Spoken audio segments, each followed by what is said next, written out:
Hello everyone, welcome to rotor talks. ആണ് നമ്മുടെ മറ്റൊരു പുതിയ വീഡിയോയിലേക്ക് എല്ലാവർക്കും സ്വാഗതം.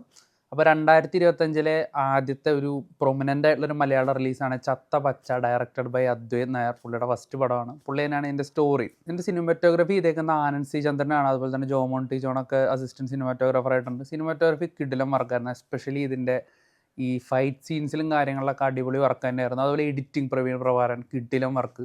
പിന്നെ ഇതിൽ ഏറ്റവും എടുത്ത് പറയേണ്ടത് രണ്ടുപേരെയാണ്. ഇതിൻ്റെ ബാക്ക്ഗ്രൗണ്ട് സ്കോർ ചെയ്തിട്ടുള്ള മുജീബ് മജീദ്, അതുപോലെ തന്നെ ഇതിൻ്റെ സ്റ്റൺ കൊറിയോഗ്രാഫർ ആയിട്ടുള്ള കലൈ കിങ്സ്റ്റൺ.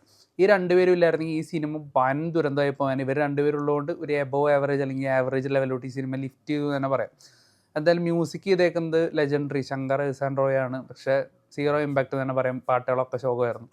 ഇനിയിപ്പോൾ സിനിമയിലോട്ട് വരാം. അങ്ങനെ 3 കുട്ടികൾ, അവർ ചെറുപ്പം തൊട്ട് തന്നെ റെസ്ലിംഗ്, അതുപോലെ തന്നെ കാട്ടാ ഗുസ്തി, ഈ WWE ഇതിനോടൊക്കെ ഭയങ്കര ക്രൈസുള്ള ആൾക്കാരായിരുന്നു. അപ്പോൾ ഇവർ വലുതായിട്ട് ഇവരിങ്ങനെ ഒരു WWE പോലത്തെ ഒരു കോമ്പറ്റീഷൻ പോലത്തെ ഒരു പരിപാടി അവരുടെ നാട്ടിൽ, അതായത് കൊച്ചിയിലാണ് ഈ കഥ നടക്കുന്നത്. അപ്പോൾ അവിടെ അങ്ങനെ സെറ്റ് ചെയ്യുകയാണ്. അപ്പോൾ അതിനെ ബേസ് ചെയ്തിട്ടാണ് സിനിമ പോകുന്നത്. കാസ്റ്റിലോട്ട് വരുമ്പോൾ അർജുൻ അശോകൻ, ഇഷാൻ ഷൗക്കത്ത്, റോഷൻ മാത്യു, അതുപോലെ തന്നെ വിശാഖ് നായർ, ഇവരൊക്കെ തന്നെയാണ് മെയിനായിട്ട് സിനിമയിൽ ചെയ്തേക്കുന്നത്.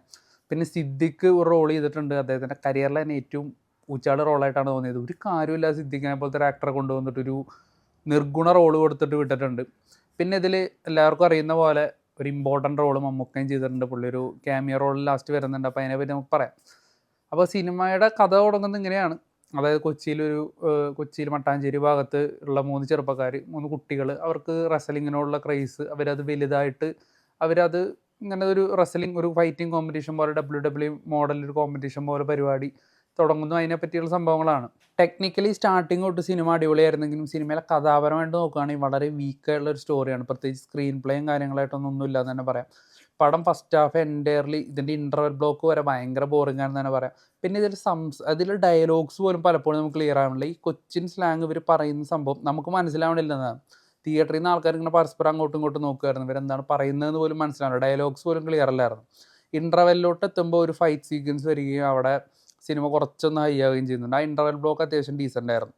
സെക്കൻഡ് ഹാഫിലോട്ട് വരുമ്പോൾ കുറച്ച് കഥയും കാര്യങ്ങളൊക്കെ വരുന്നുണ്ട്. 1-2 ക്യാരക്ടേഴ്സൊക്കെ പുതുതായിട്ട് വരുന്നുണ്ട്. കുറച്ചുകൂടി ഗ്രിപ്പിംഗ് ആവുന്നുണ്ടെന്ന് തോന്നുമെങ്കിലും പിന്നീട് അങ്ങോട്ട് വീണ്ടും ലൂസായി ഒരു റൂട്ടീൻ സ്റ്റോറി തന്നെ അതിൽ ഒട്ടും എഫക്റ്റ് ഇല്ലാത്ത രീതിയിൽ പറഞ്ഞു പോയായിരുന്നു.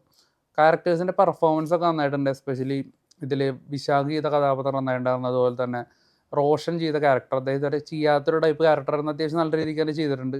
അതുപോലെ അർജുൻ അശോകനാണെങ്കിലും ഇഷാനാണെങ്കിലും ഇവരൊക്കെ ഈ കഥാപാത്രങ്ങൾക്ക് വേണ്ടി അത്യാവശ്യം ഫിസിക്കലി ഒരു മേക്ക് ഓവറൊക്കെ നടത്തിയിട്ടുണ്ട്. അതൊക്കെ അത്യാവശ്യം നന്നായിരുന്നു. പിന്നെ ചെറിയൊരു കുട്ടിയുണ്ട്. അങ്ങനെ പല സമയത്തും ആ കുറച്ച് ക്രിഞ്ച് പരിപാടികളൊക്കെ ആയിരുന്നു. പിന്നെ ഇതിൽ സിദ്ദിഖിൻ്റെ റോൾ നേരത്തെ പറഞ്ഞ പോലെ തന്നെ ഒരു അനാവശ്യമായിട്ട് വളരെ ഒരു മോശം റോളായിട്ട് തോന്നി. പിന്നീടാണ് ഇതിലൊരു മെയിൻ കഥാപാത്രം വരുന്നതിന് ക്ലൈമാക്സിനോട് അടുക്കുമ്പോൾ. എല്ലാവർക്കും അറിയാം, വാൾട്ടർ എന്ന കഥാപാത്രമായിട്ട് ഇതിൽ മമ്മൂക്ക ഒരു ക്യാമിയോ റോൾ ചെയ്യുന്നുണ്ട്. മമ്മൂക്കയുടെ എൻട്രിയും കാര്യങ്ങളൊക്കെ നന്നായിരുന്നു. അപ്പോൾ തുടക്കം തൊട്ട് ഇങ്ങനെ വാൾട്ടർ എന്ന് പറഞ്ഞിട്ടൊരു ബിൽഡപ്പ് ഈ സിനിമയിൽ കൊടുത്ത് പോകുന്നുണ്ട് ആ കഥാപാത്രത്തിന്. ഇൻട്രോയും കാര്യങ്ങളൊക്കെ നന്നായിരുന്നു. പക്ഷേ കൊച്ചിൻ സ്ലാങ് ഇത്രയും അടിപൊളിയായിട്ട് സ്ലാങ് കൈകാര്യം ചെയ്യുന്ന മമ്മൂക്ക തന്നെ ഏറ്റവും മോശമായ രീതിയിലാണ് കൊച്ചിൻ സ്ലാങ് ഇതിൽ അവതരിപ്പിച്ചിരിക്കുന്നത്. ഭയങ്കര അരോചകമായിട്ടാണ് തോന്നിയത് ചില ഡയലോഗുകളൊക്കെ.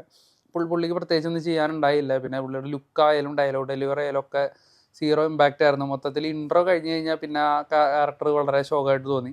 പിന്നെ ഇതിൽ കുറച്ചധികം പേര്, സായികുമാറൊക്കെ ചെറിയ റോൾ ചെയ്ത് പോയിട്ടൊക്കെ ഉണ്ട്. അത് തന്നെ ഡയറക്ടർ റാഫി ഇതിൽ ചെറിയ റോൾ ചെയ്ത് പോയിട്ടുണ്ട്. പിന്നെ എൻ്റയർലി നോക്കുമ്പോൾ ഇൻ്റർവെല്ലൊരു ഫൈറ്റും ക്ലൈമാക്സിലൊരു ഫൈറ്റും മാറ്റി നിർത്തി കഴിഞ്ഞാൽ പ്രത്യേകിച്ച് ഒന്നും ഓഫർ ചെയ്യാത്ത ഒരു സിനിമയായിട്ട് മാറിയിട്ടുണ്ട്. പ്രത്യേകിച്ച് തിരക്കഥാപരമായിട്ടൊന്നും ഇല്ലാത്ത ഒരു നനഞ്ഞ പടക്കം പോലത്തെ ഒരു സിനിമയായിട്ടാണ് തോന്നിയേക്കുന്നത്. ഇതിൽ ഇൻ്റർവെല്ലും ക്ലൈമാക്സിലും ഫൈറ്റ് സീക്വൻസും കിടലിനായിരുന്നു. അപ്പോൾ അതിന് വേണ്ടി മാത്രം നിങ്ങൾ തിയേറ്ററിൽ പോയിട്ട് കാണണമെന്ന് ആരും പറയില്ല. എന്തായാലും ടോട്ടലി നോക്കുമ്പോൾ ഒരു ബിലോ ആവറേജ് സിനിമയായിട്ടാണ് തോന്നിയത്. പ്രത്യേകിച്ച് ഒന്നും ഓഫർ ചെയ്യാനില്ലാത്ത വളരെ വലിയൊരു എക്സ്പെക്റ്റേഷനിലൂടെയാണ് പോയത്. ഭയങ്കര പരിപാടികളായിരിക്കും എന്ന് വിചാരിച്ചിട്ടാണ് പോയത്. പക്ഷെ അങ്ങനെ ഒന്നും തന്നെ ഇല്ല. ഫൈറ്റ് സീൻസിന് വേണ്ടി മാത്രം, ഇൻ്റർവെല്ലും ക്ലൈമാക്സിലും ഫൈറ്റ് സീൻസിന് വേണ്ടി മാത്രം സിനിമ വേണമെങ്കിൽ കാണാം, അല്ലെങ്കിൽ സ്കിപ്പ് ചെയ്യാം. എന്തായാലും ഒരു ബിലോ ആവറേജ് സിനിമയായിട്ടാണ് തോന്നിയത്.